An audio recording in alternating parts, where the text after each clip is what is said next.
Assalamualaikum warahmatullahi wabarakatuh. Salam sejahtera untuk kita semua. Teman-teman, kembali lagi Mimin hadir ya di depan Anda semua. Semoga cerita novel kali ini bisa menghibur teman-teman. Oke, kita gas. Bab 117-118. Montir cantik milik CEO. Leo terkekeh geli mendengar cerocosan Irham yang seperti remblong itu. Apa dia pikir dunia akan selalu berpihak pada kejahatan? Bodoh. Benarkah kau berpikir seperti itu? Tanya Leo dengan wajah datarnya.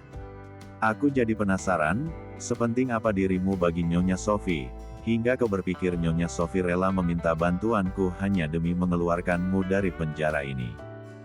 Irham meneguk selaivannya. Sedikit takut hubungannya terendus oleh orang luar. Tak ada yang boleh tahu hubungan mereka sebab ada banyak hati yang harus Irham jaga. Pria itu mengalihkan pandangan, memutus tatapan antara dirinya dan Leo. Sebenarnya aku tak suka berbasa-basi. Aku hanya ingin menunjukkan ini. Leo mengeluarkan ponselnya, kemudian menunjukkan satu video tepat di depan Irham. Mata Irham terbelalak. Dari mana kau dapat video itu? Tanya Irham seperti tersulut emosi. Terlihat dengan jelas sorotnya tak seperti tadi. Kali ini pria itu berani beradu pandang lama dengan mata elang Leo yang tajam. Irham ingin merebut ponsel Leo padahal kedua tangannya tengah diborgol. Shit, jangan berteriak seperti itu. Bukankah ini rahasia terbesarmu? Ujar Leo seraya mengambil lagi benda pipih miliknya itu. Leo yang tadi duduk bersandar, santai, kini duduk dengan tegak, mencondongkan tubuh agar bisa melihat lebih dekat raut ketakutan wajah pembunuh seperti Irham. Lihatlah. Leo mengangkat ponselnya, lalu dengan sengaja memutar kembali video tadi, sambil mengarahkan layar ponselnya pada Irham. Bukankah senyum peri kecilmu itu sangat indah, Tuan Irham? Sekali lagi Leo sengaja menjeda ucapannya. Terdengar gertakan gigi dari Irham. Sepertinya pria itu sudah benar-benar sangat marah pada Leo. Dan lihat, wanita yang tengah bersama anak itu, dia sangat cantik, muda dan juga segar. Tapi aku bingung, kenapa lelaki sepertimu malah tertarik pada wanita seperti Nyonya Sophie? Sudah tua, keriput, bahkan aku yakin kekuatannya di Ran, yang tak sekuat istrimu yang masih muda ini. Brak. Irham menggebrak meja dengan keadaan tangan yang terborgol. Tuan, Anda baik-baik saja. Tiba-tiba Angga beserta petugas, dan pengacara keluarga Barus masuk ke dalam ruangan itu ketika mendengar bunyi yang cukup kencang. Tidak apa-apa. Ucap Leo lalu sedetik kemudian dia mengibaskan tangan, memberi isyarat agar mereka semua segera keluar lagi dari ruangan tersebut. Apa maksudmu? Kenapa kau bawa-bawa keluargaku dalam masalah ini? Aku rasa aku tidak memiliki masalah dengan perusahaan Barus. Aku tidak melakukan korupsi di perusahaanmu. Leo mengangguk pelan, ya, memang kau tidak menjadi maling di perusahaanku. Tapi kau jauh lebih buruk dari itu, pembunuh. Seru Leo dengan penuh penekanan di akhir kalimatnya. Irham mendadak bisu, tenggorokannya seakan tercekat, lidahnya keluh. Leo tersenyum miring, tidak perlu terkejut seperti itu, Tuan Irham yang terhormat. Anda dan Nyonya Sophie sama-sama manusia yang menjijikan. Menjadi pezina saja sudah sangat berdosa, apalagi menjadi pembunuh. Aku rasa setan pun iri pada kalian berdua, karena kalian lebih setan dari setan. Mendadak lutut Irham lemas, diiringi degan tangannya yang gemetar. Sesaat Leo diam, menciptakan suasana yang dingin dan hening.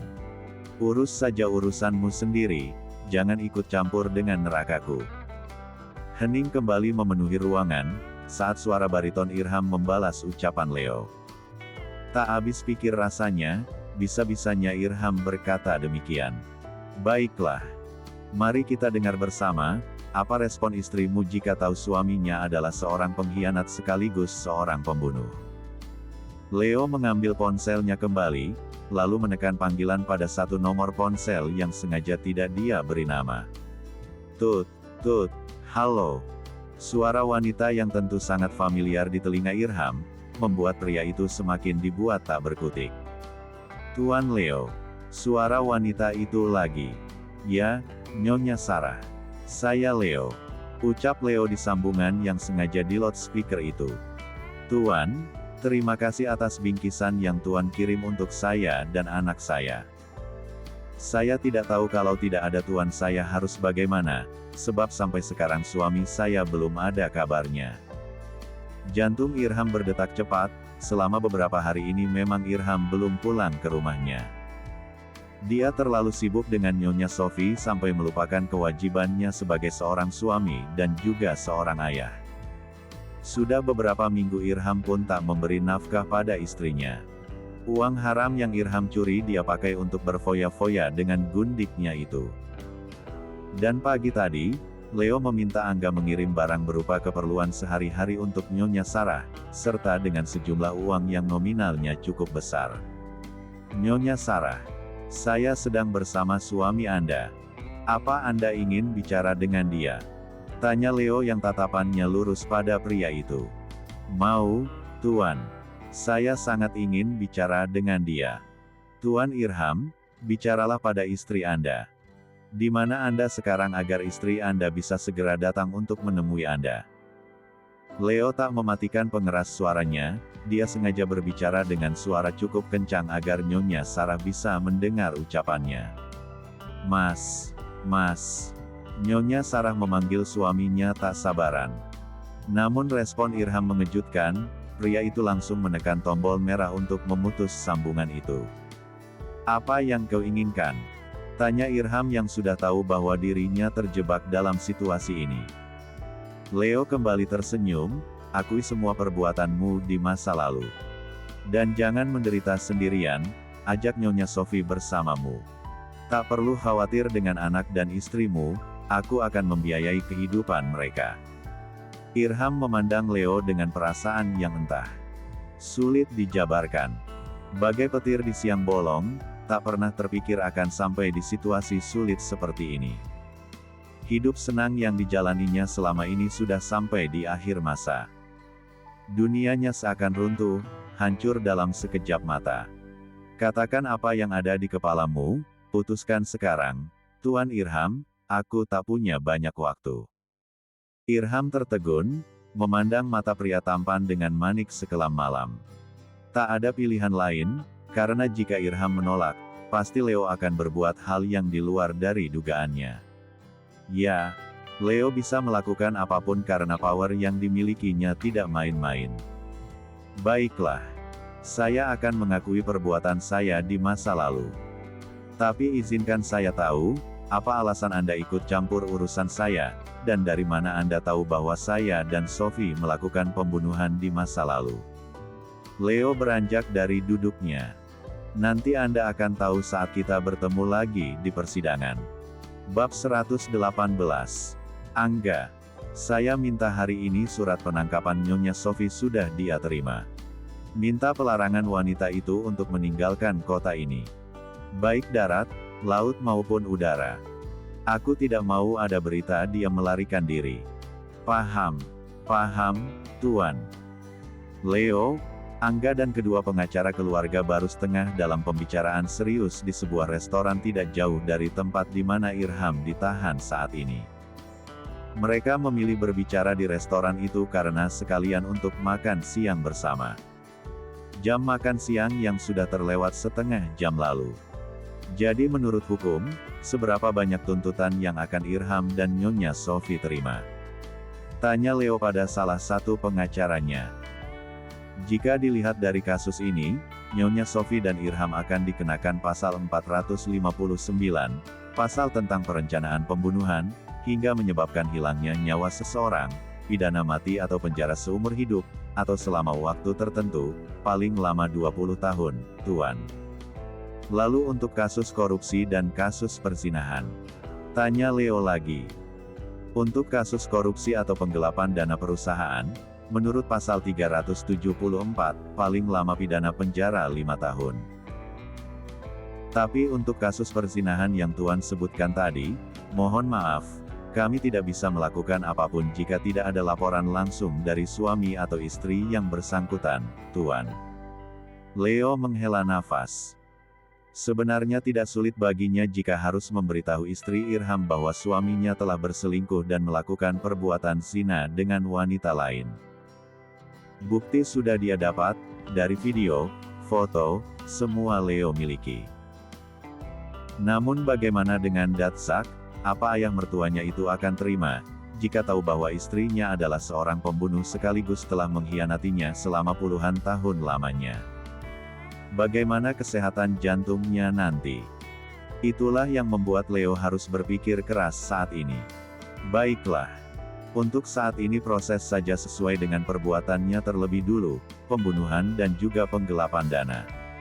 Untuk kasus perzinahan nanti kita bicarakan lagi. Ucap Leo mengakhiri pertemuan mereka.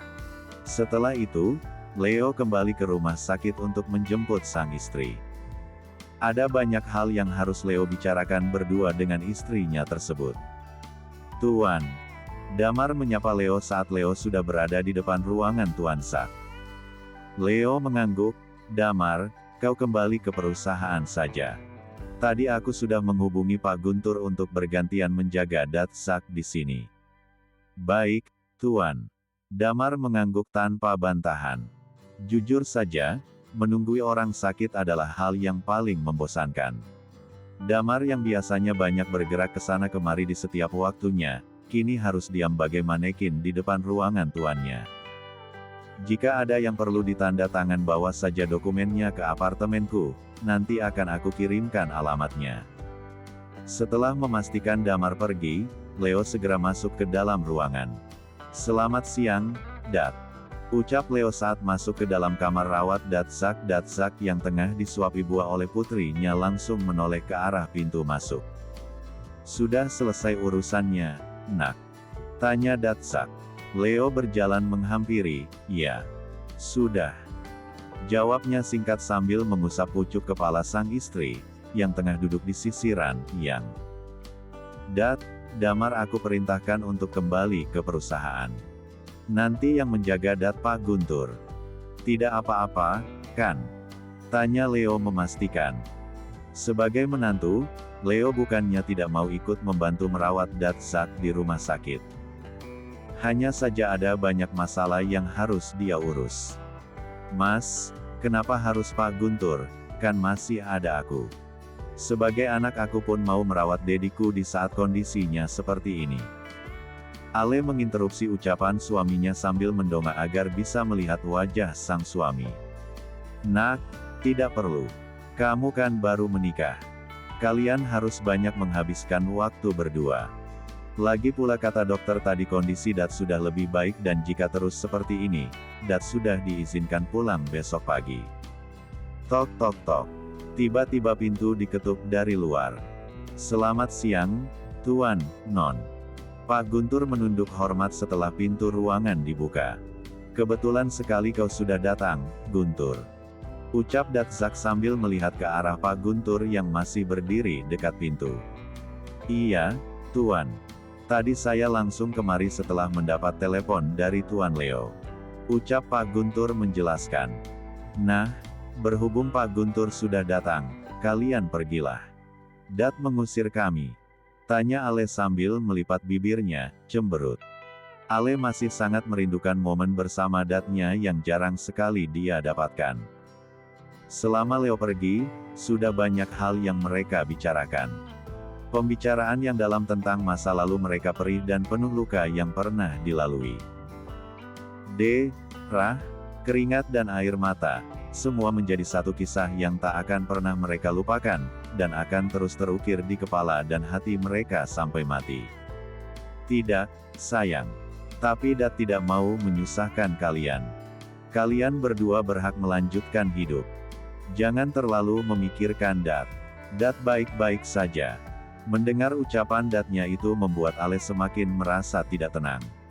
Seperti ada arti di balik setiap kata yang dedinya ucapkan. Nak, Leo, tolong bawa Evelyn pulang. Udara rumah sakit tidak baik untuk kesehatannya.